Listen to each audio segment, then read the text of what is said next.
Welcome back students to my channel. Today we are going to start a new chapter of civics, that is why do we need a parliament. Okay, so before moving ahead we must know what is a parliament. Parliament is a place where the law of the country is made, means the rights which are given to the citizens of the country, those rights are made or laws are made in the parliament itself. Okay, first is introduction. Now parliament enables citizens of India to participate in decision making, control the government, and thus making it the most important symbol of Indian democracy and a key feature of the constitution. So what does the parliament does? Parliament enables the citizens of India to take part in the decision making process or control the government. And how they can participate in decision making or controlling the government? Through their votes, the votes uh, which we make in for the people who are sitting in the as member of parliament in the parliament, or the MLAs sitting in the legislative assembly. Those people have the right to make the laws for the country, and which every citizen of a country has to follow. Okay, so it is the most important symbol of Indian democracy and also a key feature of the Indian constitution. Next is why should people decide. Okay, there is a question, why should only the people decide. Okay, so what happened? Independence was long and difficult struggle, as you know. We got it on 1947 after so many years of struggle. They got inspired by the ideas of freedom, equality, participation in decision making. So the people who fought the independence battle, they were inspired by the ideas of freedom. They wanted freedom of doing anything without asking to anyone. Okay, they wanted equality among each class of people or each group of people. No one should be prioritized.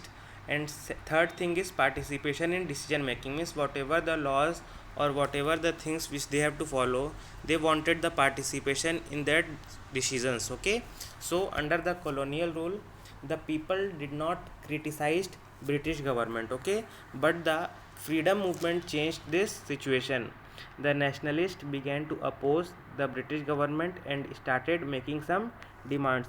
What happened? Firstly, the people were not criticizing the British government. Whatever the Britishers were saying, they were doing it without any hesitation. Okay, so after that, but the freedom movement changed the situation. As the freedom movement started, their thinking also changed. The nationalists began to oppose the British government, their policies, and also started making demands what they wanted or what they felt. Okay, next is the constitution in India laid down the principle of universal adult franchise, means that all adult citizens of the country have the right to vote. Means the constitution of India provides uh, provides a thing which is known as principle of universal adult franchise. This means all citizens above age of 18 have the right to vote in any kind of elections, either it is assembly elections or the general elections. Okay, next is people and their representative. Now what are their representative? Who are their representative? The people to whom we vote and send to the parliament or to the legislative assembly, they are our representative. Okay, so a democracy is the idea of consent, the desire, approval, and participation of people. What is democracy?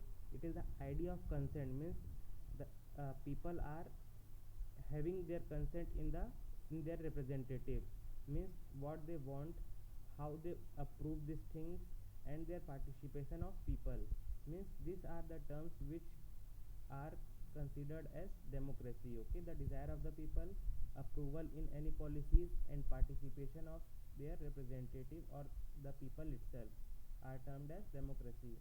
It is the decision of the people that creates a democratic government and decides about its functioning. Okay, it is the decision of the people that creates democratic government, because we vote, then only the government takes place. Okay, and decides about its functioning.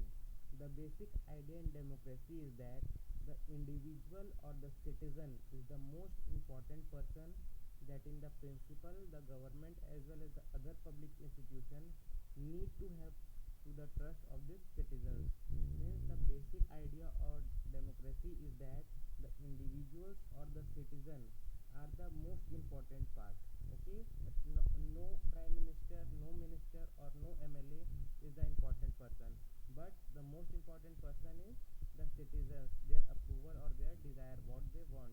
And that in the principle the government as well as other public institutions need to have the trust of these citizens. Okay, Parliament, which is made up of all the representatives together, controls and guides the government.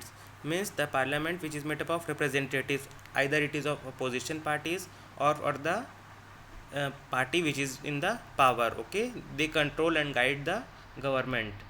Next is the role of the government. As you all know, the Indian Parliament is an expression of the faith that people of India have in the principle of democracy. Means Indian Parliament gives a confidence to the citizen of the country. It provides the faith of the people of India, that people have the faith in the principle of democracy. Okay, means their participation is necessary. The parliament in our system has immense power because it is the representative of the people. Like you all know, the power which the common man possesses has no other counterpart. Okay, so the parliament has immense power because it is the representative of the people, because we only select the MLAs or the MPs which sit in the legislative assembly or in the parliament respectively. Okay, so the Lok Sabha is elected once every 5 years. Now you all know parliament consists of two houses, that is Lok Sabha and the Rajya Sabha. So the Lok Sabha is elected once every 5 years. The country is divided into number of these constituencies. Each of these constituency elect one person to the parliament. Okay, so once elected, the candidates became member of parliament. These MPs together make up the parliament. Means for example, our constituency is Sarguja and Srimati Renuka Singh is our member of parliament from Sarguja. Okay, so like this, each of these constituency elect one person to the parliament. So in India there are so many constituencies. For example, when the general elections are held, there are 543 constituencies all over India. Okay, so once elected, the candidates became member of parliament and these MPs together make up the parliament respectively. Thank you, students.